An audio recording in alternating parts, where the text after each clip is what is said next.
Time now for your forewarned weather with Cedric Haynes. All right, happy Friday, Utah. Let's talk about our Thursday evening once again. Here's another nice view here from Scott Taylor of the Great Salt Lake yesterday evening as the sun was setting. Oh my, look at that magnificent water, the clouds that we had in the sky being illuminated by the sun, but just again, a gorgeous sunset out there across the Great Salt Lake yesterday evening. Hopefully you had a chance to really look at that and enjoy it yesterday. We had those clouds break apart enough in the evening time to provide for that nice sunset out there.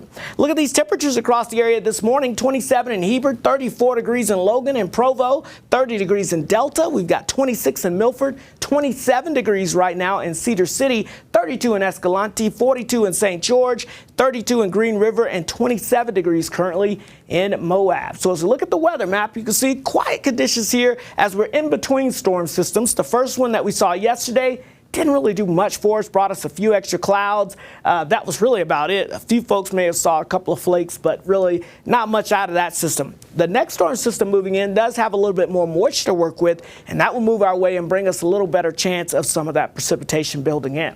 So as we look at the forecast along the Wasatch Front, temperatures starting off into the 30s, climbing into the mid to upper 40s here as we go towards lunchtime. Again, with more clouds than sunshine, but we'll call it partly cloudy skies out there. St. George will see more sunshine throughout the day. Temperatures dipping down into the upper 30s before rebounding up into the upper 50s as we get towards lunchtime on your Friday afternoon. Here's a look at your Friday afternoon high temperatures, and you can see again along the Wasatch Front, temperatures climbing into the low 50s out there.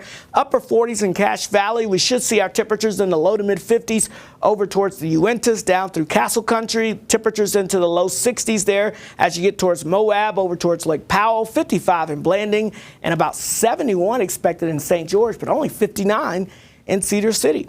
Here's the weather map again. As I mentioned, we've got this next storm system that is on approach across the region, and that's what's going to bring us our next chance of precipitation. It's going to be kind of a quick mover, so you'll see that as we go throughout the rest of today, we're not expecting much in the way of any precipitation out there. Possibly an isolated shower or two starting to develop in the mountains as we get towards late this afternoon, but I think the better chance of precipitation developing occurs as we get into the evening hours here, 9, 10 o'clock this evening. We'll see that valley rain and mountain snow starting to get going, and we'll see that picking up in intensity and coverage overnight Friday night into Saturday. Again, valley rain, but as you get up above about 6,500 feet, that's where our snow levels will be, and we'll see that mountain snow potential into tomorrow morning, and we'll see that off and on chance of some snow showers continuing as we go into the afternoon hours with maybe a rain shower up towards Cache Valley. But notice overall we've just got some unsettled cloudy conditions here as we go throughout your Saturday. Not the best of days here to kick off a weekend, but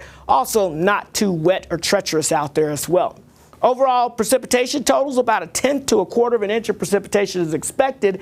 In the mountains, of course, as that's falling as snow, about 5 to 10 inches for our northern mountains. The upper Cottonwoods, about 8 to 16 inches, about 1 to 4 inches for parts of our central mountains, and the mountain valleys, about 1 trace to 2 inches of snow expected from that. So we do have winter weather advisories for the northern Wasatch Mountains, the western Uintas, and the Plateau and the Book Cliffs. So keep that in mind. Expect some winter driving conditions in those areas as that storm system rolls on through.